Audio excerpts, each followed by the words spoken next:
तो आज्ञा जदि आपण माने कौनसी कारणवशतः ए पर्यंत सुभद्रा योजनार प्रथम किस्तिर टंकाटी पाई नाहंती ताहाले आपण मानक पई सरकारक तरफरु गोटे खुशी खबर मध्य दिया जायछि।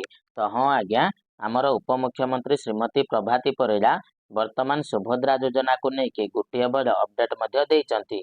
जो अपडेट अनुजाई वर्तमान पाखापाखि पुणी थरे 2 लाख महिला को सुभद्रा योजनार प्रथम किस्तिर टंकाटी मध्य प्रदान कराजिबो जो माने कि ए पर्यंत प्रथम किस्तिर टंकाटी पाई नाहंती। तो निश्चित भाव में जदि आपण माने ए पर्यंत सुभद्रा योजनार टंकाटी पाई नाहंती तो यही अपडेट मध्य आपण मानक पई गुरुत्वपूर्ण रहिबो। तो भिडियोटी को शेष पर्यंत देखिए एवं ता सहित भिडियो को गोटे लाइक करके चैनल को भी सब्सक्राइब करनेबे। तो आज्ञा आपण माने स्क्रीन रे मध्य देखि पारुथिबे जे सुभद्रा पाई नथिबा हिताधिकारी को आश्वस्ति देले उपमुख्यमंत्री कहले कहीं पड़ेनि बाद। तो आज्ञा वर्तमान आमर उपमुख्यमंत्री श्रीमती प्रभाती परिड़ा जो माँ मौसी माने बा जो महिला माने ए पर्यंत सुभद्रा योजनार प्रथम किस्तिर टंका पाई नाहंती तो सेमानंकु आश्वस्ति देई कहिसंती जे आपण मानक भितरु जेउ माने प्रकृत रे योग्य हिताधिकारी थिबे तो सेमाने समस्ते सुभद्रा टंका पाइबे केही भी बाद पड़िबे नाही।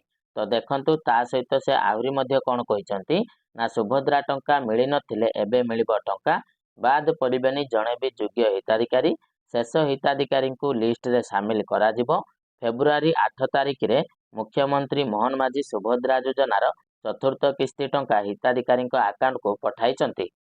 हेले एबे सुधा एमिति अनेक लोक अछंती जे माने सुभद्रा योजनार लाभ पाई नांते।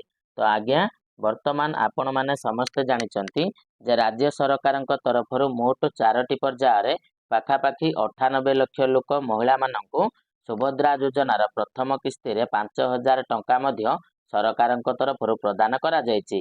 किंतु ता सत्य मध्य वर्तमान पाखापाखि 2.5 लाख अधिक महिला मध्य सुभद्रा योजनार प्रथम किस्तीर टंकाटी पाई नांती। तो निश्चित भाव में वर्तमान सेमाने चिंतित होई पड़िचंती एवं बारंबार से सरकार को एने की प्रश्न पचारुचंती जे आमको कौन पाई सुभद्रा योजनार प्रथम किस्तीर टंकाटी प्रदान करागला नाही। तो तार उत्तर रे किछि दिन पूर्व उत्तर रे प्रभाती परिड़ा मध्य कहिथिले जे आपण मानकर एही 4टी भूल पाई सुभद्रा टंकाटी आपनको मिली पारि नाही।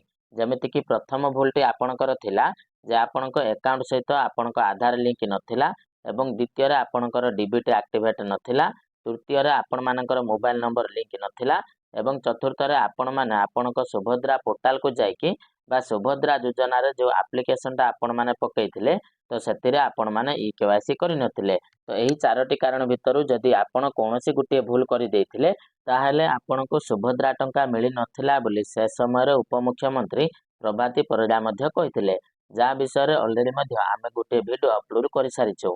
किंतु बहुत सारा लोक आमको मध्य कमेंट करथिले जे मु तो ए सब जिनिस ठीक करि नैछि अर्थात मोर सब किछि ठीक अछि ता सत्य भी मते सुभद्रा योजनार टंकाटी मिली पारिला नाही। तो निश्चित भाव में ए जगार मध्य मु आपण मानक कहिबाकू चाहिबी जे आपण माने जेतेबेले ए सब जिनिस कले तो सेतेबेले आपण मानकर टिके लेट हो जाइथिला। तो सेति पई आपण मानकर जो वेरिफिकेशन हबा कथा तो सेही वेरिफिकेशन टी होई पारि नथिला।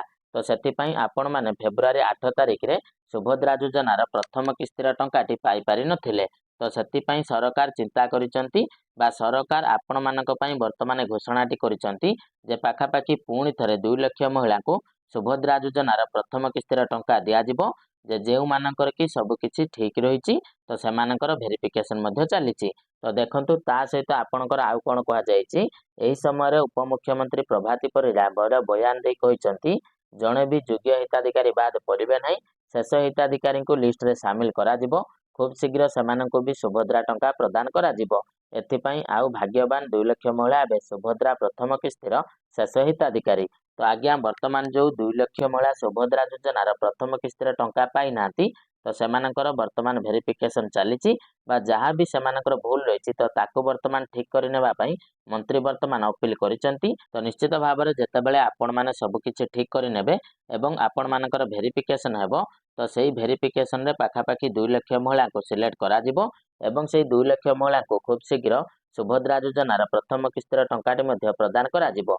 आ निश्चित भाव में यही 2 लाख महिला सुभद्रा योजनार टंका पाइला पर सरकार जो टार्गेट रखिथिले जे सुभद्रा योजना अधीन रे आमे आम राज्यर 1 कोटी महिला को ଲାଭ ପ୍ରଦାନ କରିବୁ ତ ସେଇ ଟାର୍ଗେଟଟା ମଧ୍ୟ ସରକାରଙ୍କର ପୂରଣ ହେଇଯିବ। ତା ସହିତ ଦେଖନ୍ତୁ ଫେବୃଆରୀ 8 ତାରିଖରେ ପ୍ରାୟ 18 ଲକ୍ଷ ମହିଳାଙ୍କ ଆକାଉଣ୍ଟକୁ ଟଙ୍କା ଯାଇଥିବା ବେଳେ ମୋଟ 98 ଲକ୍ଷ ହିତାଧିକାରୀଙ୍କୁ ଟଙ୍କା ମିଳିସାରିଛି। ଏବେ ବି 2.5 ଲକ୍ଷରୁ ଅଧିକ ଯୋଗ୍ୟ ହିତାଧିକାରୀ ଅଛନ୍ତି ଯେଉଁମାନଙ୍କ ଆକାଉଣ୍ଟକୁ ଟଙ୍କା ଯାଇନାହିଁ। ସୁଭଦ୍ରା ପୋର୍ଟାଲରେ ଇ-କେୱାଇସି କରିନଥିବାରୁ ଏଭଳି ସମସ୍ୟା ହୋଇଥିବା ଜଣାପଡ଼ିଛି ବୋଲି ରାଜ୍ୟ ସରକାର କହିଛନ୍ତି। ତେବେ ଇ-କେୱାଇସି କରିଦେଲେ ମାର୍ଚ୍ଚ 8ରେ ଦ୍ୱିତୀୟ ପର୍ଯ୍ୟାୟ ଟଙ୍କା ମିଳିବ। ତ ଆଜ୍ଞା ବର୍ତ୍ତମାନ ଆମର ସରକାର ମଧ୍ୟ କହୁଛନ୍ତି ଯେ ଫେବୃଆରୀ 8 ତାରିଖରେ ପ୍ରାୟ ଯେଉଁ 18 ଲକ୍ଷ ମହିଳାଙ୍କ ଆକାଉଣ୍ଟକୁ ଟଙ୍କା ପଠାଯାଇଥିଲା କିନ୍ତୁ ତା ସତ୍ତ୍ୱେ ବି ପାଖାପାଖି ବର୍ତ୍ତମାନ 2.5 ଲକ୍ଷ ମହିଳା ଯେଉଁମାନେ କି ପ୍ରକୃତରେ ଯୋଗ୍ୟ ଥାଇକି ମଧ୍ୟ ସୁଭଦ୍ରା ଯୋଜନାର ଟଙ୍କାଟି ପାଇନାହାନ୍ତି। ତ କ'ଣ ପାଇଁ ସେମାନେ ପାଇନାହାନ୍ତି? ତ ମୁଖ୍ୟତଃ ଆପଣଙ୍କର 4ଟି ଭୁଲ ପାଇଁ ସେମାନେ ପାଇନାହାନ୍ତି। ଯେମିତିକି ଆପଣମାନଙ୍କୁ ପ୍ରଥମରୁ ମଧ୍ୟ ମୁଁ ଥରେ କହିସାରିଲିଣି।